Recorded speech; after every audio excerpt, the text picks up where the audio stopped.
Hey everybody, thanks for joining. If you have a question for Jay, please just use the raise hand function through Zoom.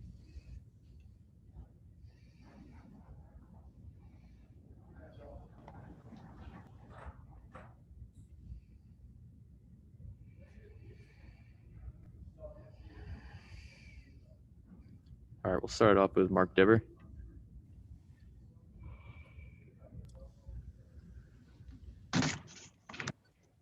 Hi, Jay. Brady Lyle, Gordy Howe hat trick today, continuing to play well. What are your thoughts on his play to this point, and are you at all surprised that he's having the impact he is? I'll start with his play. He's been, pretty solid for us in all aspects. And to be honest with you, I didn't know a whole lot about the player. We obviously signed him out of junior. I never really saw him. We obviously didn't have the opportunity to see him in rookie camp like we usually would. He came in really with a blank canvas with our staff. But he's been great. He's been solid. He's one thing I really like about Brady is he's really hard on the puck. Obviously he has a hard shot, which you saw today, but every pass is hard. It's a pro pass. He's in battles. He's able to win pucks. He's certainly working on certain aspects of his game to transition to professional hockey, but it's been a terrific start. We're able to play him in most situations, which is a lot to say for a young rookie defenseman, coming out of junior. So he's been I don't want to say a pleasant surprise because we really just didn't know what he was, but he's been a great addition. I can tell you that. Ian McKinnon has certainly embraced his role. When you brought him here, was he just filling in, or did you guys foresee that he would be able to do what he's been doing? Well, we knew he was a physical presence. We've had players playing in Jacksonville, so we developed a bit of a relationship with their coach. Fergie did, and was highly recommended from Jason Christie, and told us exactly what he's doing. He brings an element of physicality. He's able to get to hits, which is a big thing. Usually these physical players, they got to make sure they skate to get in on these hits, and he does. He makes you pay. I mean, he forces the turnover in the second when the puck comes over the glass there, and to be honest with you, he's making some plays.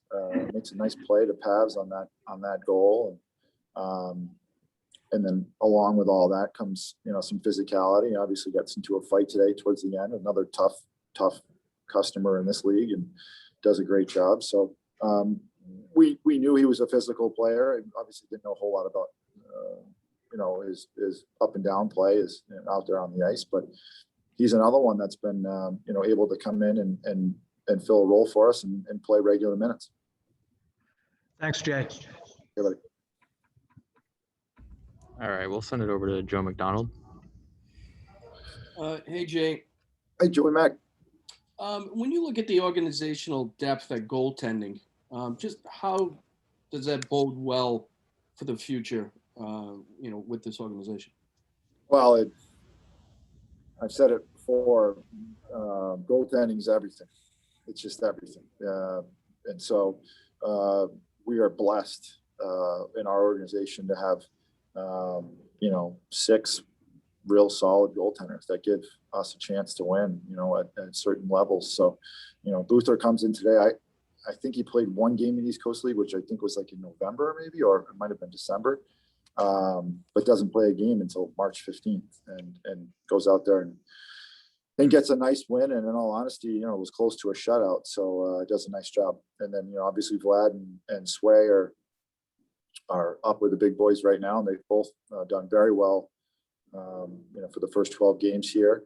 And then you've got Kyle Kaiser, who had a tough year last year just with injury, but he's really kind of suited himself as the number one guy in Jacksonville. And you look at his numbers, he's done a real nice job down there. So it's certainly a blessing to have that sort of depth. They'll each push each other, and you're going to need them all. Goaltending, like I said, you think it used to be where you had number ones and that was your number one, and then your backup would come in when that number one got hurt or something like that. But it doesn't seem to be that way anymore. You need a lot of them, and I think we're showing that.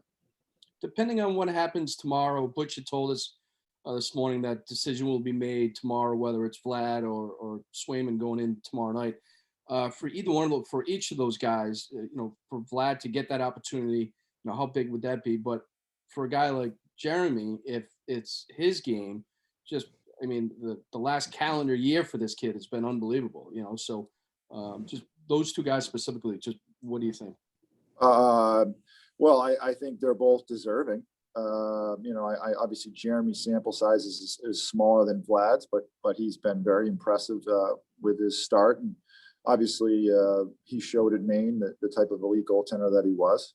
Vlad has done a terrific job with his development the last year and a half, especially really taken a step and has certainly warranted that opportunity to get a start in the National League. So whatever guy gets it, I'm sure they'll be very excited. And the guy that doesn't get it, he'll get his as well. It just might take some time, whenever that comes, and they'll be ready, both of them. I mean, I have full confidence in them. They've played the same consistent way for the last, well, obviously since Sway's been here, and then Vlad for the last year and a half, 2 years. So both deserving, and one of them will grab it and the other one will be ready for the next one. Thanks, Jay. Good. All right, we'll take it over to Fluto Shinzawa. Jay, Lauko today, he gets on the inside for Lantosi's goal. He helps you get on the power play. What have those details been like for him? Just maybe the play away from the puck, the physicality, some of the things that may round out the offensive side of his game. Yeah, well, his offensive game, has been pretty good. I mean, I think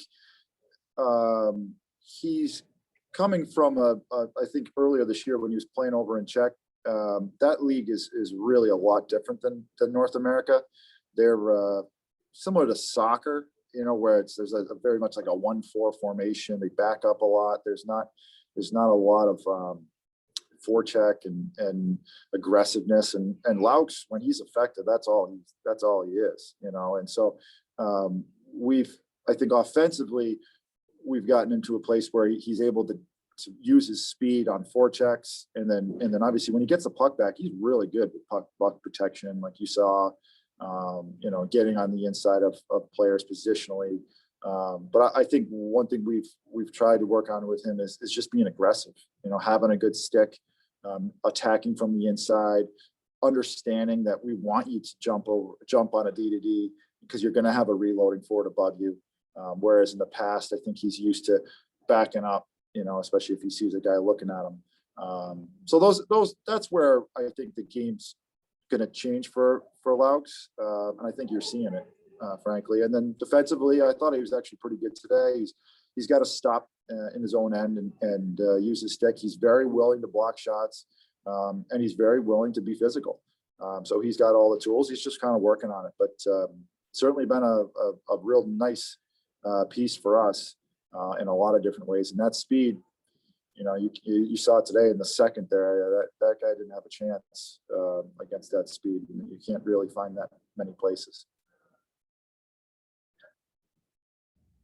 All right, we'll send it to Kevin DuPont. Hey, Jay, how are you? Hey, Kevin, good. How are you? Good. I'm here with the mothership in Pittsburgh, and Okay.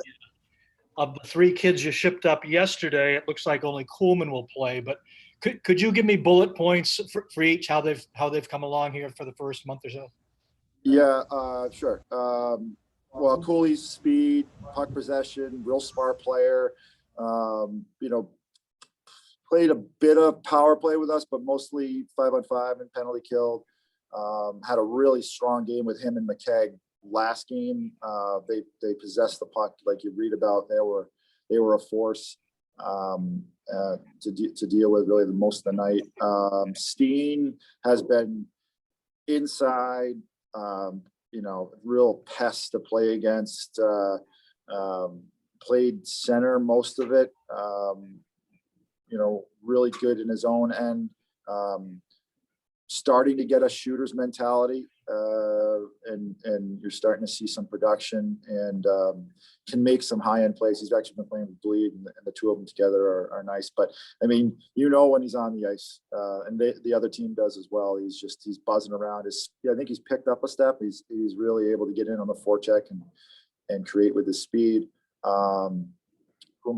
Jack has been, a real impressive rookie defenseman out of college for us. Always in the rush, really kind of strong for as small in stature as he is. He's got a strong base, so he can win a lot of puck battles, and then pretty creative with the puck and able to see seams and create things offensively. And then who else am I missing? I think that's it. That's it. I'm just, and lastly, you've done this a number of times, telling kids they're going up. I mean, there must be still that neat feeling, that wonderment when you tell them. Yeah, I mean, I can't help but think about what it was like for myself, and how exciting that is. And so that never gets old for me. Telling him, Steiner yesterday was excited, and he's a quiet kid. And then when you get to know him, he kind of opens up a bit, and you can see he was really excited, to get the call. And it's these kids that come over from Europe, and that's a huge step for them. They're used to home, and he makes the jump to come over and puts in a lot of work, and to get rewarded is exciting. And Jack was the same. I think, he had an opportunity to go to several different organizations, and obviously chose the Bruins. And so to get the call, I think he was equally as excited. That's great. Thank you. Okay. All right, guys, that's all the time we have. Thanks, Coach.